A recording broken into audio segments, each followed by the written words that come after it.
Son las 2:35 de la tarde y nosotros tenemos ahora que conversar con Paola del Carpio. Ella es economista de la Universidad del Pacífico. Y es que ahora, con un poquito más de calma ya, un poco decantados los hechos del debate técnico que tuvimos el fin de semana, nos gustaría un poco entender con Paola cuáles fueron las propuestas que se lanzaron y qué cosas necesitamos efectivamente saber para ver cuál va a ser el marco económico sobre el cual se desarrolle el próximo gobierno. Recordemos que básicamente lo que diferencia a un candidato de otro, claramente es cómo pretenden manejar la economía del Perú. Tenemos por un lado al señor Carranza, ¿no es cierto?, que era exministro de Economía, y Luis Carranza, exministro de Economía de la época del señor Alan García, la época de la bonanza económica, hay que decirlo, en que más dinero entró a nuestro país. Y por el otro lado, el señor Juan Pari, que si bien es economista, lo conocíamos más bien por su trabajo parlamentario. Hay quienes señalan, y creo que esa fue un poco una de las conclusiones, que el señor Carranza había sido bastante más elocuente y convincente que el señor Pari. Pero dejemos que Paola del Carpio nos explique lo que ella percibió y lo que faltó de lo que escuchamos en ese debate. Paola, ¿cómo está? Gracias por estar con nosotros. Buenas tardes, Patricia. Qué enorme gusto estar aquí. Bueno, como bien dices, creo que todos los peruanos estamos de acuerdo en que necesitamos un Perú con más trabajo, con menos pobreza, y hay mucha discusión en torno al cómo, ¿no? Y es ahí donde hay enormes discrepancias entre un lado y el otro en términos de la campaña.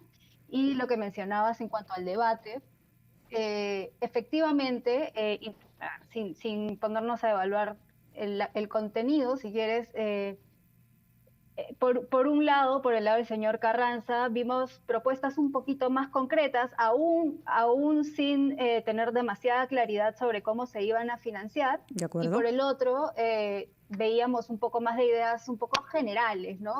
Principios, ¿no? Que queremos reducir la informalidad, aumentar el crédito, pero se quedaba por ahí, un poco en esa nube, pero no se llegó a aterrizar un poco en ningún tipo de instrumento para llegar a esos objetivos. Recordemos que un debate va a tener una interpretación de parte de los especialistas, pero llega de una forma distinta al ciudadano de a pie, que no es economista, que lo único que sabe es si la plata le alcanza a fin de mes o no, ¿no es cierto? Y que quiere entender qué es lo que le proponen. En ese sentido, efectivamente, en el señor Carranza no se escuchó nada irresponsable, o aparentemente nada irresponsable, pero tampoco se escuchó mucha novedad, ¿o sí, Paola? O sea, ¿qué cosa que una persona que estuviera en su casa crees que percibió de un discurso como el plan económico que propone Fuerza Popular? No, a ver, yo sí creo que en ese sentido hubo claridad, por lo menos del objetivo, en cuanto a... Hubo mucho énfasis en tenemos que generar empleo y tenemos que generar empleo de calidad, ¿no? No solamente empleo de parte del empleo temporal que se ha venido promoviendo mucho, sobre todo en la primera vuelta por casi todos los candidatos que genera el Estado, ¿no? Y generando muchísima expectativa de cuánto empleo realmente puede generar el Estado y finalmente de qué calidad o qué tan duradero puede llegar a ser ese empleo para la gente. Entonces, aquí sí vemos un poco más de énfasis en generación de empleo de calidad. Eso necesariamente requiere menciono un impulso de corto plazo y más allá luego impulsar la inversión privada, ¿no? Por el otro lado, es un poco más de enfoque en empleo generado por el Estado.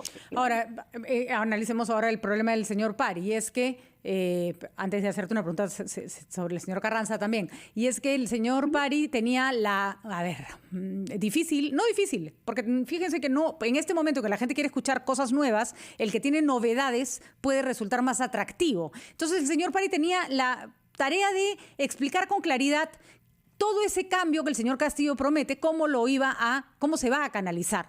Y ahí es donde como tú bien dices, el cómo se nos quedó en el aire. Las intenciones las tenemos claras, pero ya, ¿y eso es aterrizable, no?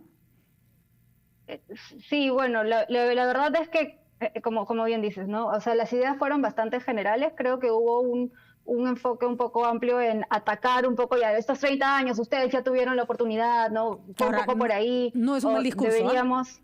O sea, no es un discurso que nos diga cómo lo van a hacer, pero sí es un buen discurso en términos electorales, ¿no? De acuerdo, ¿no? Entonces fue por ahí, ¿no? Entonces, fue por ahí y habló un poco de la informalidad y cómo hablar de informalidad puede para algunos resultar peyorativo, pero más allá de si es o no peyorativo, ¿cómo la resuelves? ¿No? Y tampoco hay una respuesta fácil para eso, sinceramente, tampoco es que Carranza sí nos haya dado la respuesta a la pregunta y no hay una respuesta obvia, pero no hubo ningún camino trazado hacia ello. O, por ejemplo, cuando se habló del cierre de importaciones, que Carranza planteó la pregunta, también simplemente se habló de, pues no tenemos soberanía alimentaria y no podemos ser solo proveedores de materias primas, pero esas también son ideas generales que escuchamos siempre, o sea, no es una novedad realmente ese pedido, ¿no?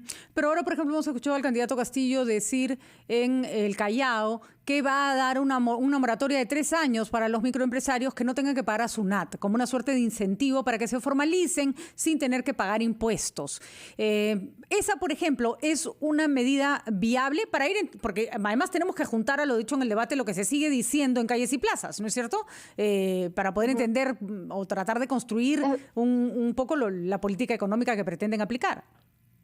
Y es verdad, también hay muchísima diferencia entre lo que dice un documento, otro documento, lo que dice el candidato. Totalmente. Y lo que finalmente probablemente va a ocurrir, ¿no? Lo que mencionas de una moratoria, yo creo que aquí hay un error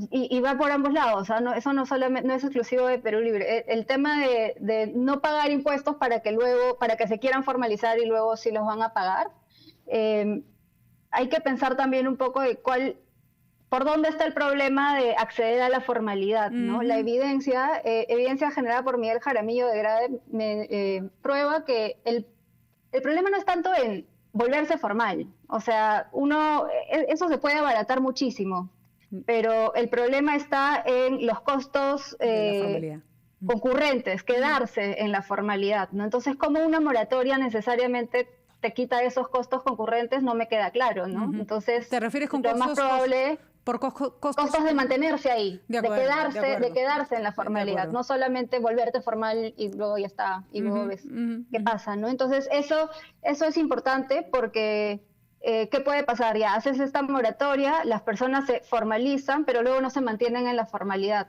Porque no pueden. Entonces, ¿cuál es realmente tu estrategia para que eso no ocurra? No es tan sencillo como solo dejar de pagar impuestos durante 3 años, ¿de acuerdo? Exactamente. Ahora, el problema es, el señor Carranza es indiscutiblemente un gran economista, llevó muy bien las arcas del país durante la época en que le tocó ser ministro de Economía, pero ¿cómo convencer que el ministro de uno de los gobiernos en los que entró más dinero, hubo más crecimiento económico, pero no se generó desarrollo, porque son dos cosas que no van de la mano y lo tenemos que entender y creo que mucha gente no entiende. De acuerdo. ¿No? Que una cosa es crecimiento económico, otra es desarrollo. No sé si pregunto si crees que está transmitiendo el mensaje apropiado, la imagen apropiada. Ojo, no estoy cuestionando en absoluto la capacidad del señor Carranza, que creo que probada, sino de cara al elector, ¿no? Ver ahí un ministro y decir, pero cuando él estuvo, a mí no me llegó lo que me tenía que llegar. ¿Podría pasar? Mira, a ver, no soy analista política en ese sentido, pero lo que sí puedo decir es que, primero, que creo que se dice constantemente que todo el crecimiento no trajo desarrollo y tampoco es del todo cierto, solo que no trajo suficiente o que ese desarrollo no fue lo suficientemente resiliente también es cierto. O sea, hay dos cosas ahí que son verdad. Bueno, pero digamos que para buena parte del votante de Castillo no llegó, ¿no? O sea, si no estaría existiendo. Pero, o sea, innegablemente sí se redujo la pobreza, innegablemente sí mejoró el acceso a servicios básicos, solamente que lo logrado no fue suficiente y sí se pudo hacer más, y ahí estamos totalmente de acuerdo, ¿no? Y lo que sí creo que es importante, Patricia, es que sepamos leer esa necesidad, esa demanda, totalmente, ¿no? Indistintamente si estamos de acuerdo o no de acuerdo con el señor Castillo, o sea, las cifras nos muestran con absoluta claridad de que las personas quieren un cambio y que la gran mayoría no quiere un cambio radical, simplemente quiere que la economía funcione, que la economía se traduzca en servicios de calidad para todos. Totalmente de acuerdo, Paola. Y ahí quería hacerte una pregunta, porque cuando se habla del modelo, me parece que otra vez la señora que está en su casa no entiende nada de modelo. La señora que está en su casa, el señor que está en su casa, el chico que está tratando de entrar a la universidad, están pensando, ¿me alcanza o no me alcanza? ¿No es cierto? Acá me tenía que llegar agua, no me llegó agua. ¿No es cierto? Esas son cosas absolutamente concretas. Entonces, no tiene mucho sentido decir, el modelo está bien, pero está mal aplicado, cuando en realidad lo que tienes que explicarle a la gente es qué va a cambiar. Y ahí tal vez, claro, ¿no? Vamos a decirlo un poco laberintoso cambio que propone el señor Castillo tiene cierto efecto. ¿No te pareció que el señor Carranza hizo el énfasis necesario en que va a haber cambios? Que tendría que hacerse también, ¿no es cierto?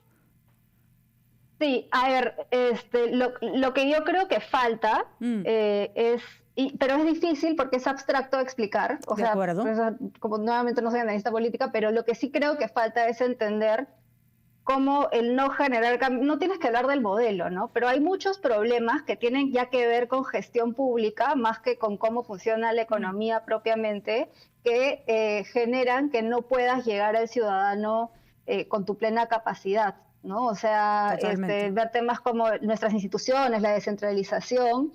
Creo que tenemos un rol los economistas en explicar de manera más clara cómo eso que no es la economía propiamente, porque la economía no funciona en una burbuja, la economía funciona en un contexto. En una realidad. Entonces, el modelo que pongas con estas instituciones va a fallar. Perfecto, ¿no? Entonces, si no trabajamos ahí, hay un enorme problema. Muy bien. Donde sí creo que puso un énfasis, y me imagino que lo va a seguir poniendo, es en algunas pérdidas que se pueden generar con algunas medidas del otro lado, ¿no? Por ejemplo, el tema de las importaciones. De las importaciones, que es clarísimo. Y además, otra vez, ¿no? Hablar en abstracto todo suena bien, hay que ver cómo se puede aplicar eso de uno y de otro lado. Muchísimas gracias, Paola. Creo que ha sido clarísimo el análisis. Son las 2:46 de la tarde.